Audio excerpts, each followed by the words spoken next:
जिंदगी बची हुई है, अगर जीना चाहता है तो इसे छोड़ दे।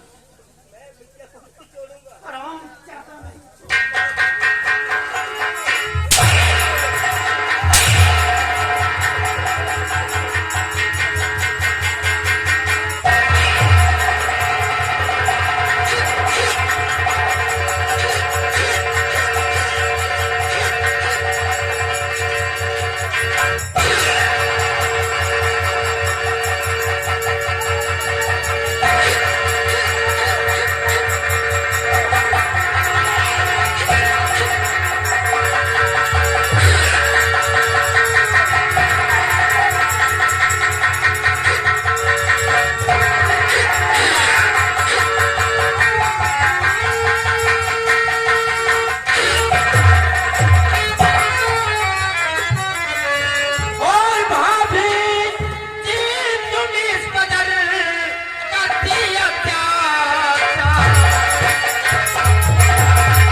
लोगों को मार रही हो। गुनाह जानना चाहता हूँ। हाँ, मैं गुनाह का जानना चाहता हूँ। क्या किया है मेरी बहन ने? रोटियां क्यों चुरा कर लाई है? रोटी चुरा कर लेकर आई है। इसी जुर्म में इतना बेदर्दी के साथ इन लोगों को मार रही है। आज कई दिनों से ये लोग भूख प्यास के मारे तड़प कर मर रहे हैं और फिर वो रोटियां चुरा कर लेकर आई है तो अपने घर से लेकर आई है, किसी गैर के यहाँ से नहीं। अपने घर से लेकर आई है। टमाटर कौन है? कौन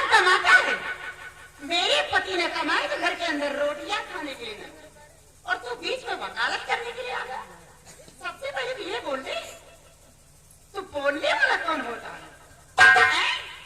मारती हूँ तो अपने ससुर जी को मारती हूँ, मारती हूँ तो अपने सासू को मारती हूँ। तू बीच में बोलने वाला कौन होता है? कौन सा मेरे पति का सगा भाई है तू? तू तो मेरे पति के चाचा का लड़का है, कोई सगा भाई नहीं, समझा? ऐसा मनहूस सा औलाद है, जन्म लेते अपने माँ बाप को खा बैठा। बंदर बंदरिया के बीच में हम जाती नहीं। जब मैं 3 साल का था तब मेरे माता पिता इस दुनिया से गुजर गए, और कोई ये नहीं जानता है कि किसके नसीब में क्या लिखा होता है।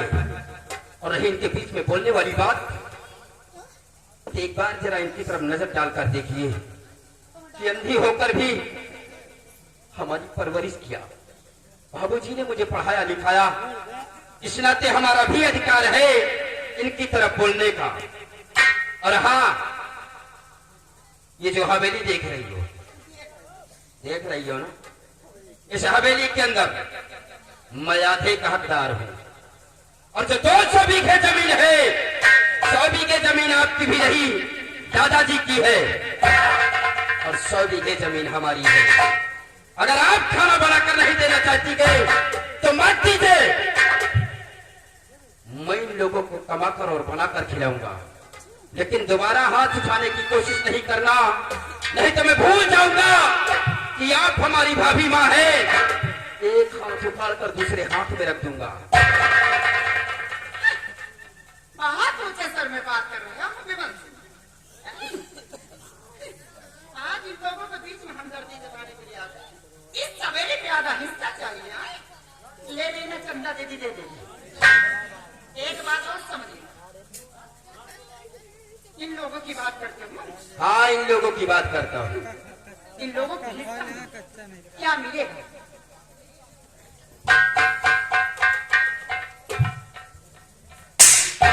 इन लोगों के हिस्सा में यही थाली है, जाकर गांव के अंदर भीख मांगो, सवेरे के अंदर कुछ नहीं मिलेगा। भाभी जी, भीख ये लोग नहीं, भीख तुम्हें मांगना होगा।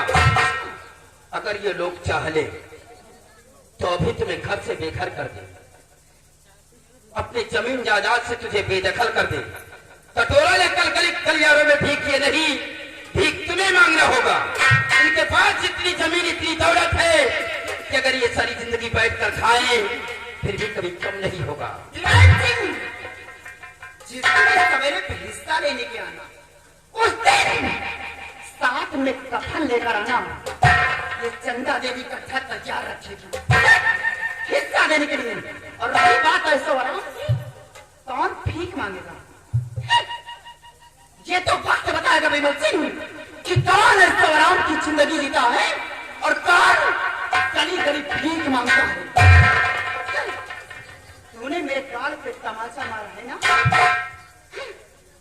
तूने मेरे गाल पे तमाचा नहीं विमल सिंह, अपनी मौत का दावत दिया है, दावत आने तेरे भैया को आराम जाके तड़पा तड़पा के मरवाऊंगी। और चली जाओ भाभी जी, और गली गली भीख ना बनवाई तो चंदा दे।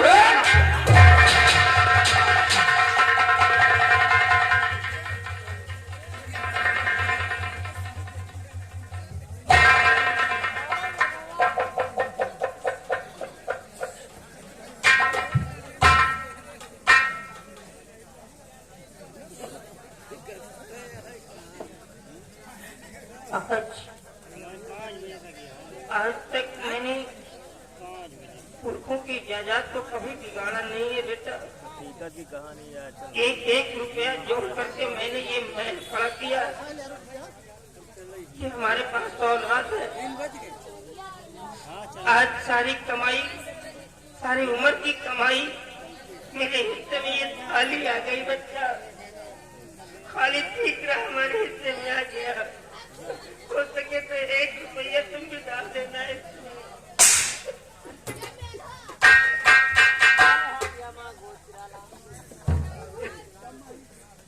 नहीं बड़े बाबूजी,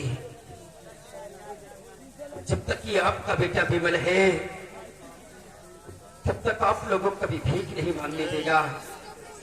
ये दिन देखने से पहले हम अपनी जान दे देंगे। आज के बाद हम अपनी पढ़ाई छोड़ देंगे। आज ही हम शहर की तरफ जाऊंगा काम तलाश करने के लिए। मैं तुम लोगों को कमा कर खिलाऊंगा, लेकिन हम कभी आप लोगों को भीख नहीं मांगने देंगे। नहीं बेटा, पढ़ाई मत छोड़ना, पढ़ाई खबरदार पढ़ाई मत छोड़ना बच्चा, नहीं तेरी जिंदगी का सवाल है, तेरा सारा कैरियर बर्बाद हो जाएगा। महीने तो महीने की बात है बच्चा, इम्तिहान दे दे, उसके बाद जो जी में आए वो करना, लेकिन इम्तिहान से पहले घर मत छोड़ना। आप महीने तो महीने की बात करते हैं, और जो आप लोगों के ऊपर पल पल जुर्म ढाया जा रहा, हम इसे कैसे बर्दाश्त कर सकते हैं बाबूजी?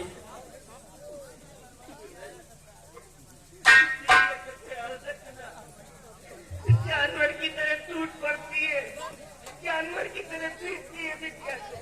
अरे इसका गला दाब दिया, कैसी आंखें निकल आई, ऐसी मार डाले।